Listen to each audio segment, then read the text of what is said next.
इस वीडियो में हम बात करने वाले हैं कि मदरसा बोर्ड के नए ज़ाब्ते को चैलेंज। जी हाँ दोस्तों, बिहार स्टेट मदरसा एजुकेशन बोर्ड ने मुल्हिका मदारिस के लिए नया ज़ाब्ता 2022 को लागू किया था, जिसे हाई कोर्ट में चैलेंज किया गया है। हाई कोर्ट ने हुकूमत बिहार से जवाब तलब किया है। तो मुकम्मल बातें हम आपको बताने वाले हैं कि क्यों आखिर ये चैलेंज करना पड़ा है और कौन से लोग हैं जिन्होंने चैलेंज किया, इसमें किसका फ़ायदा और किसका नुकसान है। मुकम्मल बातें जानेंगे इस वीडियो में, तो वीडियो को अंत तक ज़रूर देखिएगा। वीडियो को शुरू करने से पहले छोटी सी गुजारिश है कि अगर अभी तक आपने हमारे चैनल को सब्सक्राइब नहीं किया है तो सब्सक्राइब करके बेल आइकन को दबा लीजिए ताकि आने वाले लेटेस्ट वीडियोस का नोटिफिकेशन आपको मिलता रहे। तो दोस्तों, आप अपने मोबाइल स्क्रीन पे देख सकते हैं, ये आज के अखबार की कटिंग है कि मदरसा बोर्ड के नए ज़ाब्ता को चैलेंज, हाई कोर्ट ने हुकूमत बिहार से किया जवाब तलब। ऑल इंडिया अक़लियती तालीमी बोर्ड के जनरल सेक्रेटरी मोहम्मद ज़िल्लुर रहमान क़ासमी ने एक प्रेस रिलीज जारी करते हुए कहा है कि मदरसा बोर्ड के तहत चलने वाले मदारिस में बहाली और ट्रस्ट को लेकर हुकूमत के नए ज़ाब्ते को चैलेंज करने वाली अर्जी पर समाअत को आज पटना हाई कोर्ट ने हुकूमत बिहार से 2 हफ्ते में जवाब मांगा है। वाज़ेह रहे कि ट्रस्ट के तहत बनने वाली कमेटी के हाथों से छीनकर हुकूमती सतह पर करने का ज़ाब्ता बनाया गया है। इससे पूरे बिहार में नाराज़गी देखने को मिली थी। उसी को लेकर 2 महीने कबल पटना हाई कोर्ट में एक अर्जी दाखिल की गई थी, जिसका केस नंबर इतना है, आप देख सकते हैं मोबाइल स्क्रीन पे।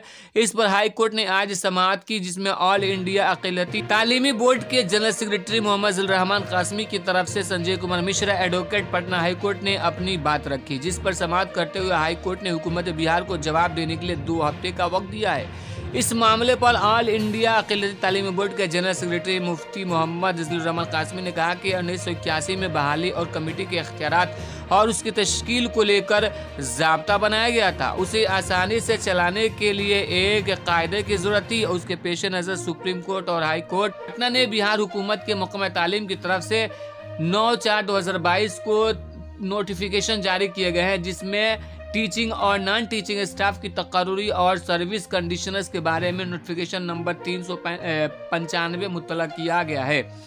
नंबर 396 में मदरसा की इंतजामी कमेटी की सरगर्मियों का बयान किया गया है और नोटिफिकेशन नंबर 397 में बिहार स्टेट मदरसा एजुकेशन बोर्ड से मुतअल्लिक है।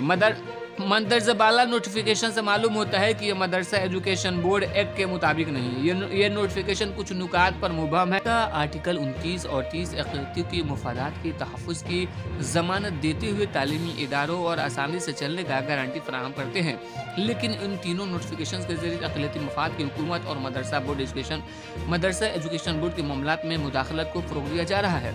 बिहार स्टेट मदरसा एजुकेशन बोर्ड एक खुद मुख्तार इदारा है, जिसमें इंतजामी कमेटी को एक पावर दिया गया है, लेकिन इस नोटिफिकेशन के जरिए से मैनेजिंग कमेटी के इख्तियारात को कम करने की कोशिश की गई है, जो सीधे तौर पर हिंदुस्तान के आइन के 29 और 30 के मुनाफी है। ये अक़लियतों के हुकूक को पामाल करना है। उम्मीद है कि हाई कोर्ट हुकूमत के इस ज़ाब्ते को रद्द कर साबिक़ा ज़वाबित को ही बरकरार रखेगा।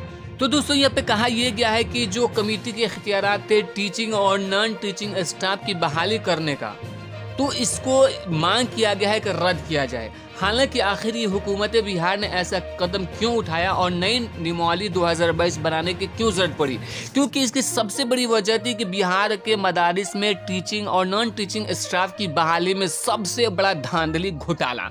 आप देखते होंगे कि 12 अखबारों में पढ़ा जा रहा था, आए दिन ये खबरें आ रही थी कि फलां जगह पे धांधली हुआ, फलां जगह पे धांधली, शोर शराबा होता रहता था, जिससे तंग आकर बिहार सरकार ने ज़ाब्ता बनाया और कमेटी के लोग मनमानी तरीके से पैसे लेके अपने भाई भतीजावाद को जिंदा रखे हुए थे, उनकी नौकरी बहाल कर रहे थे, जिसे बिहार सरकार ने जो है बंद कर दिया और कमेटी की इख्तियार को ख़त्म करने की कोशिश की। लेकिन इसमें अक़लियतों का फ़ायदा है या नुकसान है, आप क्या सोचते हैं? जहाँ तक हमारी समझ है तो हमारे नज़दीक कोई भी मदरसा हो वहाँ पे बहाल सरकार करे और कमेटी के थ्रू नहीं होना चाहिए, क्योंकि कमेटी में धांधली होती है और सिर्फ अपने लोगों की बहाली होती है, दूसरों की नहीं होती है। आप लोग क्या सोचते हैं कि क्या मदरसा बोर्ड का ज़ाब्ता 2022 से सही है या गलत है? आपको क्या लगता है कि ये जो केस किया गया ये सही है या मदरसा बोर्ड का नोटिफिकेशन सही है? आप अपनी राय में कमेंट में दीजिएगा और ज़्यादा से ज़्यादा लोगों तक इस वीडियो को शेयर करके चैनल को सब्सक्राइब ज़रूर कीजिएगा।